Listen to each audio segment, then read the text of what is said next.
తావకుండా ముందు కొన్ని అడుగు మందులు ఉన్నాయి, అవి త్రాగించి ఆ తర్వాత 5 రకాల పాముల విషంతో నన్ను పెంచారు. ఒళ్ళంత విషమైపోయింది. అప్పుడు నేను ఆ విషయంతో ఉన్నప్పుడు మా ఆడవాళ్ళ జోలికి ఎవరైనా వచ్చినా నేను వెళ్ళి మా ఆడవాళ్ళని కాపాడుకునేవాడిని, వెళ్ళి నా చేతి గోలతో గిల్లేసేవాడిని. అంటే ఏంటి, మీ బాడీ మొత్తం విషం ఉంది కాబట్టి మీ గోరు వాళ్ళకి తగిలితే వాళ్ళు చనిపోతారు. ఇది ప్రాక్టికల్ గా నమ్మొచ్చు అంటారా? ఇంకా నేను అంటే జరిగింది నా స్టోరీ. ఇప్పుడు నేను చెప్తున్నాను కదా, నేను బ్రతికే ఉన్నాను, మనిషిగా ఉన్నాను, జరిగిన స్టోరీ చెప్తున్నాను అంతే.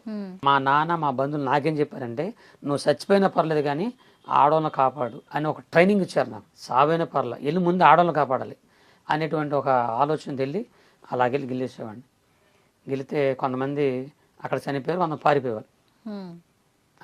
అలా జరుగుతుండగా ఇక నా విషయం అనేది నా శరీరంలో ఇంకా ఎక్కువైపోయి ఆ రోగం బాగా ఎక్కువై చచ్చిపోయే పరిస్థితికి వచ్చేసాను. ఇక రోగం ఎక్కువైపోయింది, ఈ గుండెకి పట్టేసింది.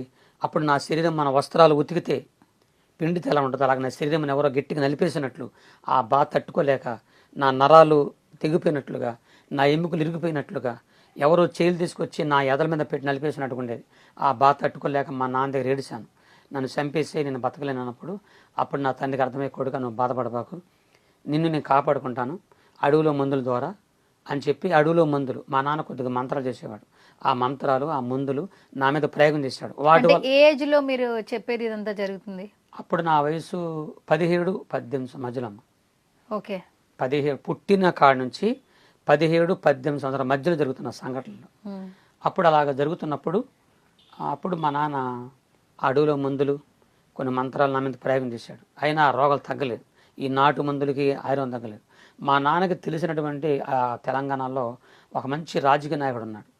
అప్పుడు ఆయన ద్వారా మా నాన్నని తీసుకొని మరి హైదరాబాద్ ఉస్మానియా హాస్పిటల్ కంటూ తీసుకెళ్ళి చూపిస్తే వాళ్ళు మా నాన్న నాకు చెప్పాడన్నమాట. వాళ్ళు ఏం చెప్పారంటే, నిలువెల్ల పామిస్ నిండిపోయాడు అబ్బాయి, బతకడు, చచ్చిపోతాడని చెప్పారు. అప్పుడు మా అన్న నన్ను తీసుకొని మా ఇంటికి వచ్చి ఏడిచాడు, కొడుగా నిన్ను పామిషంలో పెంచడానికి కారణం మన అడవిలో ఉన్న ఆడవాళ్ళని కాపాడటం, నిన్ను బట్టి ఆడవాళ్ళు బతికారు కానీ నువ్వు చచ్చిపోతున్నావు, నాకు చాలా బాధగా ఉంది కొడుక, కానీ నువ్వు ఎలాగో చనిపోతున్నావు కాబట్టి నీకు ఒక మాట చెప్పాలనుకుంటున్నాను. అదేంటంటే, నువ్వు పుట్టక ముందు మీ అమ్మ ఒక దేవుడు, మీ అమ్మ కడుపులో ఉన్నప్పుడు మీ అమ్మ ఒక దేవుడు నమ్ముకుంది, ఆయన ఎవరో మాకు తెలియదు. అయితే మన కులాచార ప్రకారంగా పరాయ దేవుడు నమ్ముకున్నా ఇంకోళ్ళు నమ్ముకున్నా ఏదైనా చేస్తే చంపేస్తారు.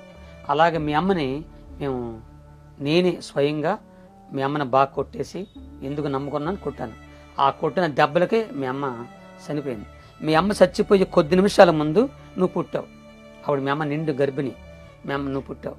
నిండు గర్భిణితో ఉన్న మీ మదర్ని మీ ఫాదర్ కొట్టారా?